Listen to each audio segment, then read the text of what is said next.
jadi aku Evi dari jurusan psikoterapi angkatan 2022. Mau izin wawancara ya Kak buat tentang moderasi beragama, yang dimana kakak sendiri kan salah satu daripada anak yang di UIN Bandung juga, tapi tinggalnya itu di Bali gitu kan. Dan memang asli gitu orang Bali, tapi agamanya Islam gitu. Kan suatu yang wow gitu kan.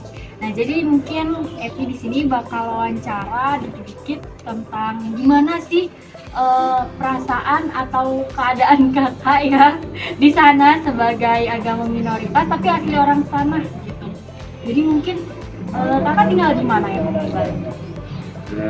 Kebetulan saya tinggalnya itu di Bali bagian barat ya, bertepatan di Kecamatan Mendoyo, Desa Sumpul, Kabupaten Jembrana, seperti itu. Jadi letaknya itu ada di Bali bagian barat. Nah di sana itu memang masih kental dengan adat Hindunya, memang ada. Cuman di daerah pinggir jalan antar kota itu rata-rata isinya Islam semua. Tapi kalau udah misal masuk ke pelosok-pelosok kayak daerah pedalamannya sedikit gitu, itu banyak yang orang Hindunya kayak gitu. Kalau di sana itu yang daerah dekat jalan yang perbatasan itu memang Islam dari lama, maksudnya itu pendatang atau kayak gimana itu Islamnya? Banyaknya sih memang udah dari kecil ya, karena mereka itu orang tuanya atau leluhurnya yang dulu kayak moyang-moyangnya itu yang mualaf kayak gitu. Jadi mereka masuk Islam karena orang tuanya, dan orang tuanya masuk Islam karena mualaf. Kebanyakan kayak gitu ada. Kemudian ada juga yang baru masuk Islam juga ada. Ya pokoknya di sana tuh gak apa ya, kayak yang masuk Islam tuh pasti ada aja gitu. Yang keluar Islam juga ada gitu. Itulah. Terus kalau misalkan adat atau mungkin acara yang bersinggungan antara agama Hindu sama agama Islam di sana ada nggak ya Kak? Kayak acara apa gitu atau Ada. adat apa?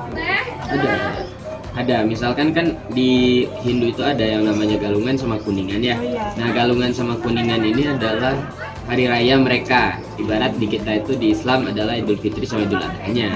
Nah, kalau Kuningan di daerah saya gitu loh. Nah, itu biasanya mereka yang Hindu-Hindu itu pada nyembelih babi ya, kemudian dibuang ke sungai, dihanyutkan ke sungai yang mana akan sampai ke laut gitu. Itu biasanya kayak gitu. Nah, bagaimana orang Islam yang di sana menyikapinya ya?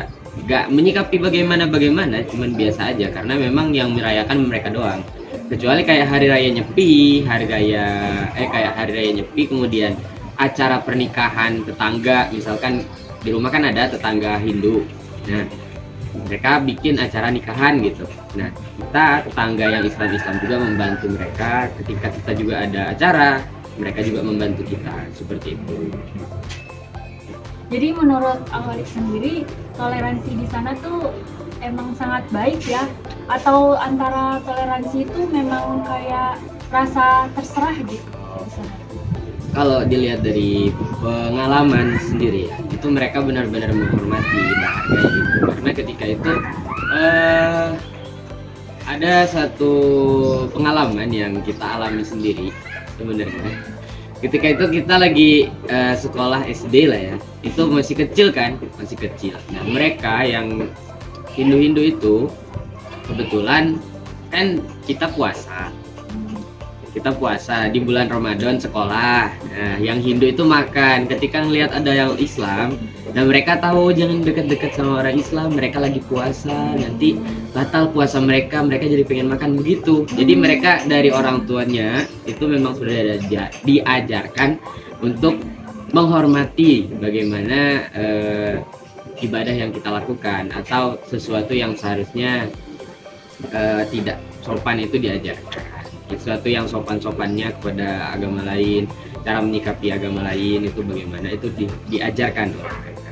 Sebagaimana juga yang kita Islam ini menghormati mereka. Ketika mereka ada acara kegiatan ya kita ikut menontonkah, atau kita ikut acara nyepi nih, kalau nyepi kan orang Hindu itu nggak boleh keluar rumah, mereka tetap di rumah menyendiri, pokoknya nggak boleh ngapa-ngapain. Kita orang Islam kalau ada di daerah mereka yang mayoritas Hindu, berarti kita juga harus diam di rumah, nggak boleh keluar rumah, karena kita masuknya menghormati seperti itu. Terus Kak, untuk segi ibadah, nah kan agama Islam itu kan banyak ya ibadah-ibadahnya, kayak mulai dari sholat, habis itu ada juga pengajian-pengajian gitu. Dan mungkin di sana kan pasti ada masjid juga ya sebagai tempat ibadah orang agama Islam. Nah, yang agama Hindu di sana itu merespon bagaimana? Kalau dari segi ibadahnya ya, dari ibadah itu mereka misalkan nih kan kayak gampang-gampang aja nih, kayak azan. Kan ada banyak kasus kalau azan itu mengganggu gitu. Yeah. Nah di kita nggak apa-apa, nggak masalah, itu nggak ada yang satupun yang komen-komen gitu. Itu pun azan misalkan di daerah Hindu, nah, itu azannya mungkin nggak terlalu dikerasin. Jadi di daerah Hindu kayak di Denpasar gitu kan ada masjid yang memang pengeras suaranya itu dibatasi gitu.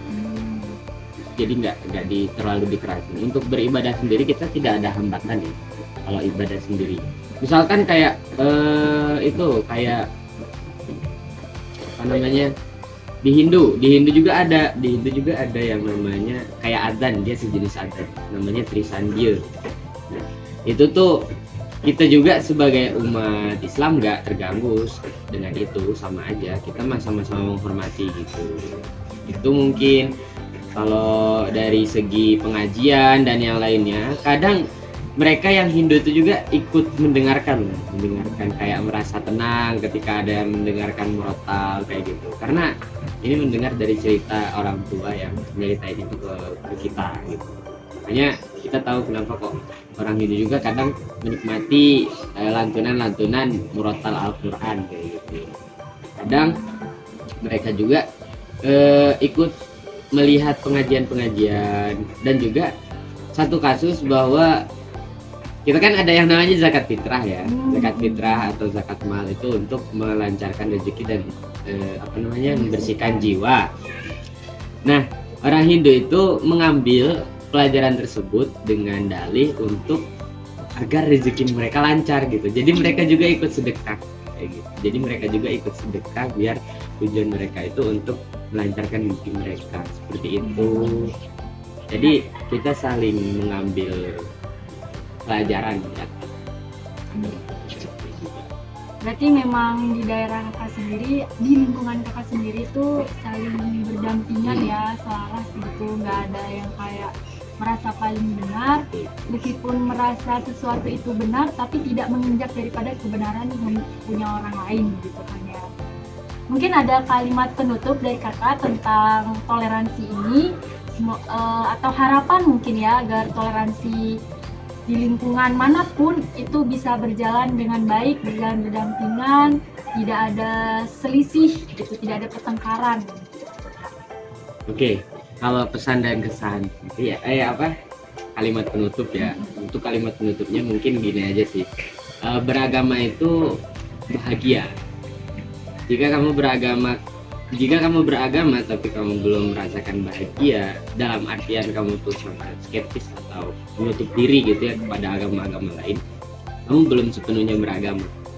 Ketika kamu beragama, kamu akan mengetahui cara menghormati agama lain, pelajaran yang diambil kepada agama lain, dan yang lain sebagainya. Maka dari itu, beragama tidak sesempit dengan syariat yang kita kerjakan di hari-hari kita, sholat dan puasa. Enggak sesempit itu, tapi beragama adalah hidup itu sendiri, dan juga ya tujuan kita beragama adalah untuk beragama. Terima kasih Raka sudah menjadi narasumber saya.